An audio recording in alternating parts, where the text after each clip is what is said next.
At 6. Oh, 3 Friday morning, your paycheck lands. For a few seconds, your bank account looks healthy. Then the money starts disappearing. Mortgage, rent, car payment, insurance, credit cards, phone, internet, subscriptions you barely remember signing up for, money for groceries, money already promised to next weekend, maybe a payment for something sitting in your house right now that stopped feeling exciting 6 months ago. By Monday morning, something strange has happened. You got paid, but most of the money was never really yours. It arrived already spoken for. And this is where financial stability gets uncomfortable, because the number on that paycheck can be $3,000, $7,000, even $15,000 a month, and the same thing can still happen. More income does not automatically create more safety. Sometimes it simply gives you permission to build a more expensive machine that must be fed every 30 days. And the machine works beautifully until one ordinary thing goes wrong. Not bankruptcy, not some dramatic financial disaster, just life. The transmission makes a noise. Your company announces layoffs. A parent needs help. The dentist finds something insurance does not fully cover. Your rent renews higher. Your income pauses for a few weeks. And suddenly the question is not, how much do I earn? It is, how long can my life keep running without the next paycheck? That is a very different number. And some people earning what looks like an extraordinary income have a terrifying answer. A few weeks. Meanwhile, someone with a completely ordinary salary can quietly have 6 months of breathing room, no revolving debt, low fixed expenses, and the ability to survive a bad season without making one desperate financial decision. You usually cannot see that difference. There is no badge for it, no luxury logo. Nobody pulls into a parking lot and says, "Look at me, I have 9 months of expenses saved." Financial stability is almost invisible when you have it, but when you do not, one broken appliance can expose your entire financial system. And here's the part I want you to remember. Your financial life has two prices: the price you see and the pressure required to keep it running. A car has a price, but it can also demand a payment every month. A bigger home has a price, but it can quietly raise insurance, utilities, maintenance, furniture, taxes, and the income you need just to stand still. A raise has value, but if every raise becomes another permanent expense, you can earn more every year and somehow become less flexible. That is how people end up confused. Their income is going up.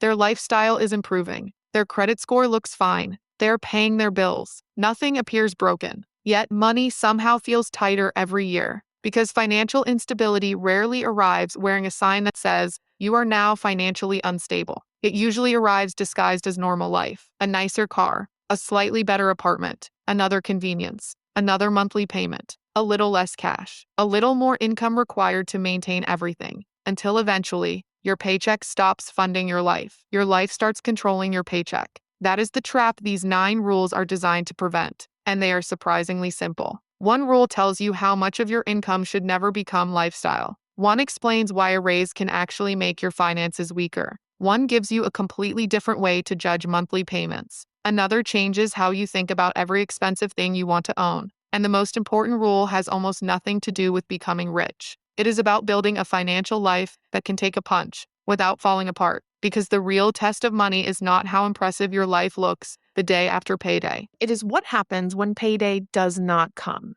And the first rule begins with the money most people accidentally spend before they even realize how valuable it was. Rule 9, never spend the gap. Suppose your paycheck is $4,800 and your normal month costs $4,100. Most people look at the remaining $700 and think, that is the money I have left to spend. That interpretation changes everything, because now the $700 starts looking available. Dinner, clothes, a weekend away, a better phone, a few purchases that are small enough to defend individually, and eventually the month costs $4,750. Nothing dramatic happened. You simply spent the gap. But that gap was not useless money. It was the strongest part of your financial life. It was the part nobody else had a claim on. I call it the stability gap. The distance between what comes in and what your life requires to keep operating. The bigger that distance is, the more mistakes your finances can survive. And the smaller it gets, the more perfect life has to be. Think about 2 months.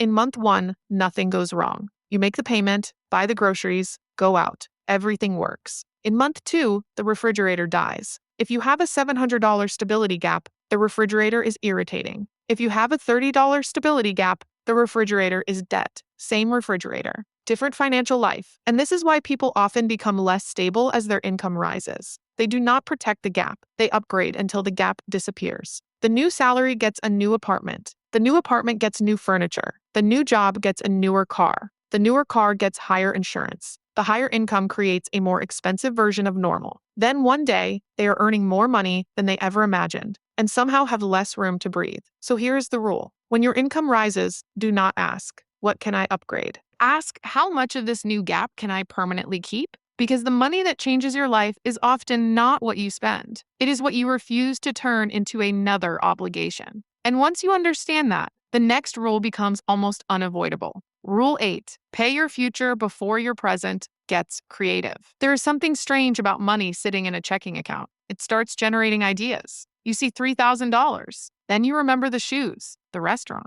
the thing in your shopping cart, the trip your friend mentioned, the appliance that technically still works, but the new one is much nicer. Money that looks available tends to become mentally spendable. That is why waiting until the end of the month to save is such a dangerous system. You are asking your future to compete against 30 days of temptations. And your future is terrible at advertising. Your future does not send you push notifications. It does not offer free shipping. It does not flash. Only two left. Your future just waits quietly. So reverse the order. The moment income arrives, part of it moves. Savings, investing, debt reduction, whatever your current financial priority is. Before the lifestyle negotiations begin, imagine someone wants to save $400 a month. If they wait until the 30th, they may spend the month asking, "Can I afford this?" But if the $400 leaves automatically on payday, the question changes. Now the spending has to fit around the saving. That sounds like a tiny difference. It is not. You have changed which version of yourself gets first access to your money. Present, you want convenience. Future, you want options. And if present, you always gets first pick. Future,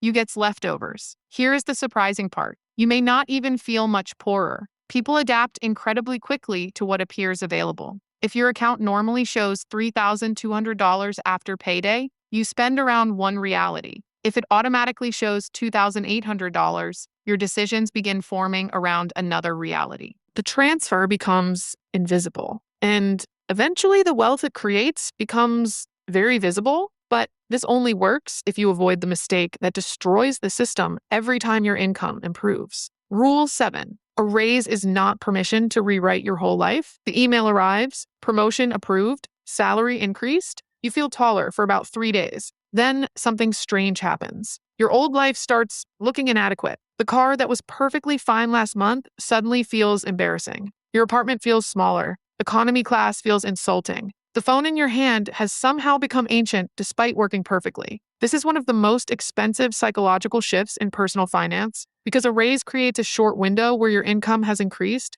but your lifestyle has not caught up yet. That window is powerful. Maybe you were taking home $4,500. Now it is $5,100. For one beautiful moment, your old life fits inside the new income with $600 left over. That $600 can become savings, investments, faster debt payoff, emergency reserves, or it can disappear into a nicer car payment and a slightly more expensive version of everything. This is the raise window, and it closes fast because once the $600 becomes part of your lifestyle, it no longer feels like extra money. It feels necessary. Imagine doing this 5 times over a career. Every raise disappears. $300, $450, $600, $800, $1,000, income rises enormously. But the distance between income and expenses barely changes. Now imagine keeping just half of every increase. You still improve your life. You still enjoy some of the reward. But every promotion also permanently strengthens your financial position.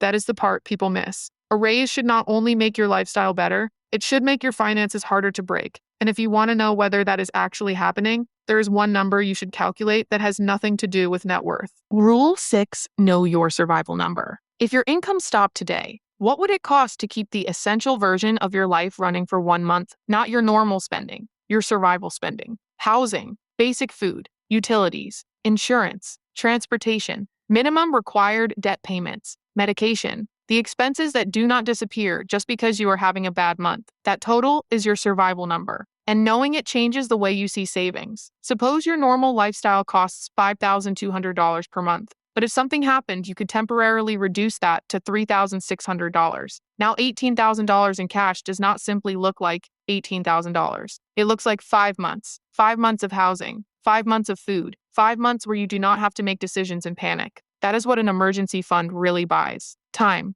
Picture getting laid off on Tuesday. Without cash, every day becomes louder. Day 3. What bills can I delay? Day 10. Should I put groceries on the card? Day 21. Maybe I should take the first job I can get. Day 40. I cannot afford to be selective anymore. But give that same person several months of essential expenses, and the entire emotional experience changes. They still want work. They still have a problem. But the problem has not taken control of the steering wheel. That is financial stability, not the ability to prevent bad things, the ability to stop bad things from forcing bad decisions. And there is a specific kind of decision that quietly removes that ability faster than almost anything else. Rule 5. Stop asking, can I afford the payment? Walk into a showroom. The car costs $48,000. That number feels serious. Then someone says, we can get you into it for $589 a month. Suddenly it feels smaller. That is not an accident. Monthly payments shrink large decisions into psychologically manageable pieces. The same thing happens with phones, furniture,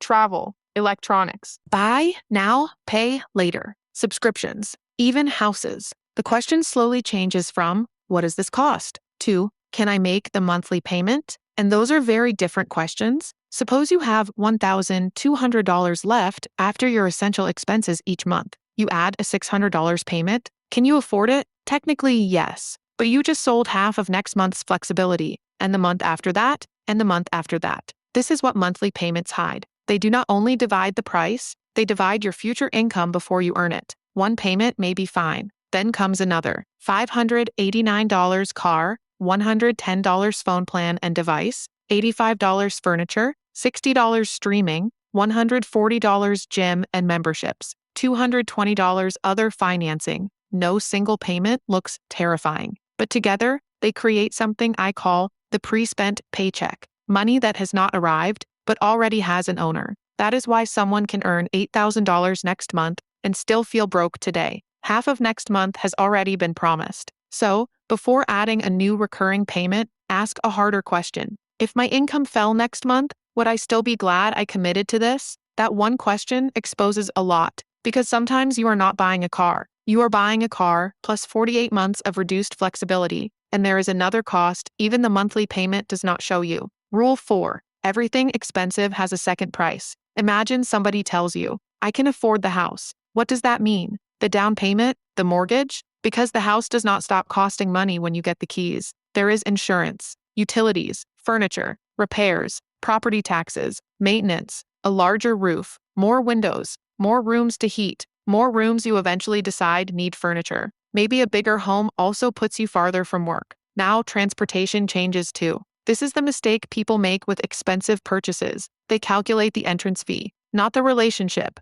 A boat is not the price of the boat, it is storage. Insurance, maintenance, fuel, repairs, equipment. A luxury car is not only the purchase price, it can mean higher insurance, more expensive tires, more expensive repairs, more expensive expectations about what the next car should be. And here's where it gets subtle. Some purchases do not just cost money. They raise the baseline of what feels normal. Fly business class and not economy starts feeling worse. Upgrade every phone, keeping one for 4 years, starts feeling like deprivation. Move into a much larger home, your previous amount of space starts feeling small. The purchase changes the ruler you use to measure satisfaction. That is the second price. So before buying something expensive, ask, what else will this purchase make me want, require, maintain, insure, replace, or upgrade? Sometimes the real cost is sitting 3 purchases into the future. And that is why the next rule has saved people from an incredible amount of regret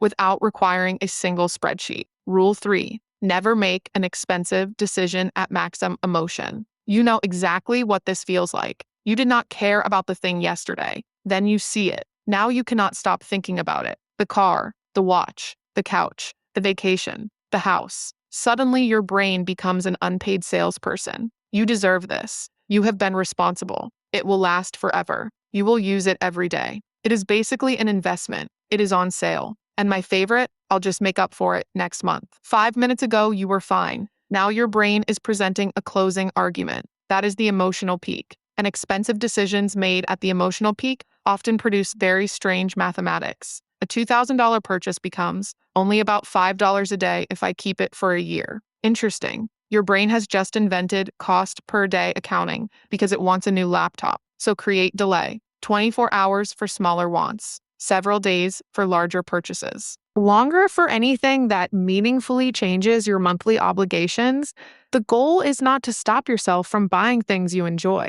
It is to discover whether you want the object or whether you want the feeling you are having right now. Because feelings cool, payments do not, and you will notice something. The purchases you genuinely value usually survive the waiting period. The impulsive ones often start losing their magic by the next morning. That gap between desire and decision protects far more money than people realize. But there is one category where even disciplined people make a different mistake. They protect themselves from dumb purchases and then leave themselves completely exposed to dumb timing. Rule 200: do not force long-term money to solve short-term problems. Imagine you invested for years. The account grows. Then the market falls at exactly the wrong time. And in the same month, your roof leaks, your income is interrupted, or your car dies. Now you need cash. So you sell investments while they are down, not because you changed your long-term plan, because your short-term life needed money. This is why financial stability needs layers. Cash has one job.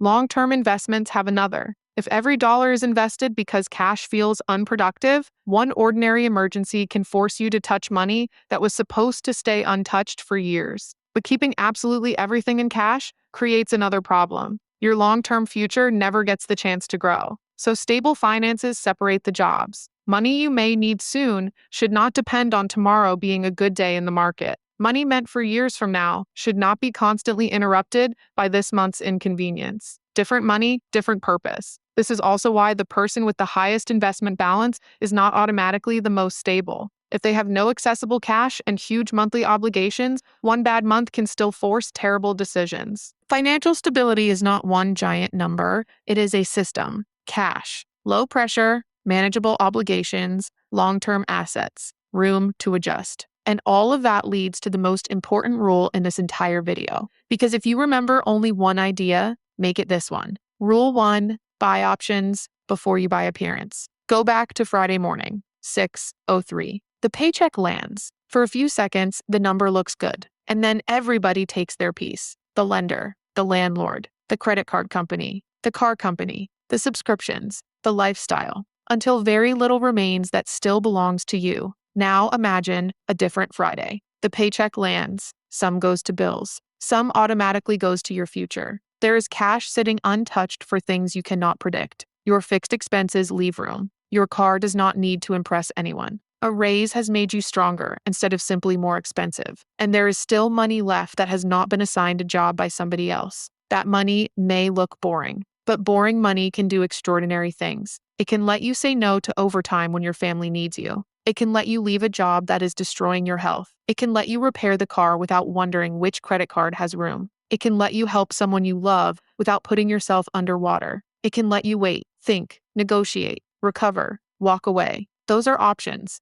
And options are one of the most valuable things money can buy. This is why someone can own beautiful things and still feel financially trapped, and someone else can own less and feel incredibly secure. The difference is not whether either person enjoys money. It is whether their money has created more freedom or more obligations. And this is where people sometimes misunderstand advice like this. You do not need to live in an empty apartment. You do not need to drive the cheapest car imaginable. You do not need to feel guilty every time you order dessert. That is not financial stability. That is just another kind of obsession. The goal is not to spend as little as humanly possible. The goal is to make sure the things you buy never become powerful enough to control the decisions you make next. That is a completely different standard. A nice car that fits comfortably inside a strong financial system, enjoy it. A great vacation paid for intentionally, take it. A home you love that still leaves room to save, invest, and breathe, wonderful. The problem begins when today's upgrade quietly becomes tomorrow's requirement. Because once enough of your income becomes required, your choices begin disappearing. And that brings us back to the question from the beginning. Not how much do I earn? Not what do I own? Not even what is my net worth? Ask How long can my life keep working if something changes? And then ask the better question. How many options has my money bought me? If the answer is not many yet, that does not mean you failed. It tells you exactly what to build next. Create the gap. Save before spending gets creative. Protect part of every raise. Know your survival number. Question monthly payments. Calculate the second price. Let emotion cool before expensive decisions. Give short-term money and long-term money different jobs. And above everything else, buy options before appearance. Because financial stability is not a finish line where nothing bad ever happens again. Life will still happen. The car will still make the noise. The bill will still arrive. Companies will still restructure. Prices will still change. People you love will still need you. The difference is what happens next. Without stability, one problem creates another. The repair becomes debt. The debt tightens the budget. The tighter budget kills the saving. The missing savings makes the next emergency worse. One problem becomes 5. But with enough margin, the chain stops. The repair is just a repair. The bad month is just a bad month. The setback stays a setback instead of becoming a new lifestyle. And maybe that is the best definition of financial stability. Not having a life where nothing goes wrong, having a life where something can go wrong without everything going wrong. So the next time your paycheck lands before the money starts disappearing, look at it differently. Some of that money can buy things, some can buy convenience, some can buy status, but a piece of it can buy something much harder to see. A month you do not have to panic. A decision you do not have to rush. A job you do not have to tolerate. A problem you do not have to borrow your way through. A future where money feels quieter than it does today. That is what you are really building. Not a bigger number. A life that is harder to knock over. And eventually a life with enough room to choose.